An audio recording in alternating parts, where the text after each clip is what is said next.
안녕하세요. 구명모 법무사입니다. 개인회생을 하고자 한다면 연체 전에 하는 것이 좋은데요. 연체를 하게 되면 아무래도 독촉이 있을 수 있고 압류, 감류 등이 발생할 수 있기 때문입니다. 이번 시간에는 채무를 연체하게 되면 어떤 일이 일어나고 어떤 불이익이 발생하는지 자세히 설명드리겠습니다. 연체를 하게 되면 제일 먼저 일어나는 일은 독촉이겠죠. 독촉은 방문을 해서 독촉을 하기도 하고 우편이나 전화, 문자 등의 방법으로 독촉을 하기도 합니다. 특히 방문을 하는 경우 불법이 아닌가라는 질문이 많으신데요. 정상적인 추심 행위이기 때문에 방문을 해서 독촉을 한다는 이유만으로 불법 행위에는 해당하지 않으니 알고 계시면 되겠고요. 방문하여 추심하는 것은 집으로 방문을 하기도 하고 회사로 방문을 하기도 합니다. 이렇게 방문을 해서 독촉을 하게 되면 가족이 알게 되거나 직장 동료가 알게 될 수도 있기 때문에 심리적으로 상당히 위축될 수밖에 없거든요. 그러니까 이렇게 연체를 하여서 독촉을 받기 전에 개인회생을 하는 것이 좋겠네요. 독촉 이후에는 감류가 발생할 수 있습니다. 독촉으로 돈을 받기 힘들다 판단이 될 경우 감류 진행을 하게 되는데요. 감류의 대상은 통장이나 급여, 동산 등 그 범위가 다양하고요. 당연히 부동산이 있다면 부동산에도 감류가 진행될 수 있습니다.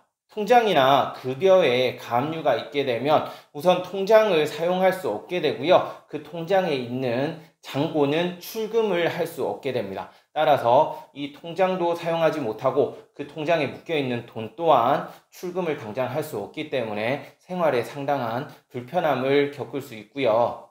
급여에 가압류가 있게 되면 그 급여 중 일부 금액에 대해서는 수령을 하지 못하게 됨으로써 일부 급여만 수령을 할 수 있게 됩니다.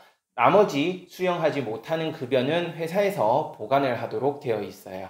그리고 채권자는 소송을 제기하게 되는데요. 일반적으로 이 소송은 지급명령의 신청으로 진행을 하게 됩니다. 지급명령은 일반적인 소송과 거의 동일한데 빠르게 진행이 되기 때문에 그 확정까지도 한 달 정도면 마무리가 되거든요. 그래서 일반적으로 지급명령의 신청을 하게 되고요. 채권자가 소송을 하게 되면 소송 비용 또한 채무자가 부담하게 된다는 점 알고 계셔야 할 것 같아요. 이렇게 소송을 하고 난 후에는 마지막으로 압류를 하게 됩니다. 소위 강제집행을 한다고 하는데요. 가압류와 마찬가지로 통장이나 급여, 동산 등의 압류를 진행하게 됩니다.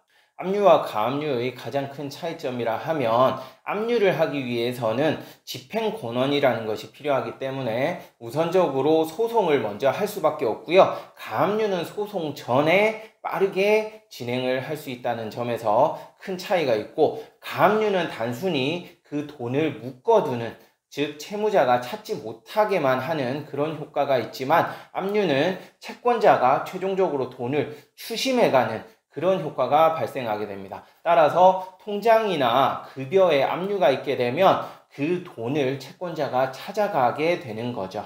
그리고 추가적으로 가족에 대해서도 압류를 할 수 있는가라는 질문이 있으셨는데요. 가족에 대해서는 압류를 할 수 없으니 걱정하지 않으셔도 될 것 같고 다만 동산의 경우에는 공동 소유로 보거든요. 그렇기 때문에 동산, TV나 냉장고 등에 대해서는 압류를 들어올 수 있게 됩니다. 이렇게 연체를 하게 되면 독촉도 있게 되고 압류 등으로 급여나 계좌에 있는 돈을 뺏기게 되는 그런 문제가 발생할 수 있거든요. 그러니까 혹시라도 연체를 앞두고 있다면 개인회생은 가급적이면 연체하기 전에 신청을 하는 것이 좋겠네요. 왜냐하면 개인회생을 신청하게 되면 추후 압류 등을 할 수 없도록 금지명령으로 막을 수가 있거든요.